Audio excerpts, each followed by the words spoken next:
পিঠে পায়েস বানিয়ে দেখাচ্ছি। একটা কড়াই নিয়ে নিয়েছি, কড়াইয়ে 1 কাপ মতো জল নিয়ে নিলাম। সেই জলটা গরম হয়ে গেছে, 1 চামচ লবণ দিয়ে দিতে হবে। এবার ওর মধ্যে 1 বাটি মতো উষ্ণ চাল গুঁড়ো দিয়ে দিতে হবে। এবার এর মধ্যে 1/2 চামচ ঘি দিয়ে দিলাম। এবার এটাকে একটা খুন্তির সাহায্যে একটু ওলট পালট করে নিতে হবে। এবার এটাকে আমি একটা থালার মধ্যে নিয়ে নেব।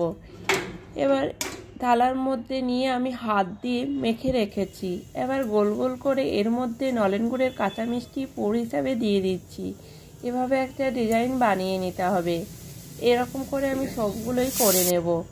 এবার দুধটা বসিয়ে নিয়েছি, দুধের মধ্যে এইগুলো দিয়ে দিতে হবে।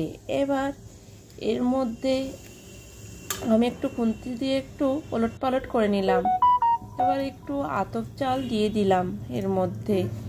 এবার 2টো এলাচ দিয়ে দিতে হবে। লো ফ্লেমে এটাকে কিছুক্ষণ রাখতে হবে যাতে সেদ্ধ হয়ে যায়। এবার গ্যাসটা বন্ধ করে 1/2 কাপ মতো নলেন গুড় দিয়ে দিতে হবে। আবার একটু নাড়াচাড়া করে নিচ্ছি। ব্যাস রেডি।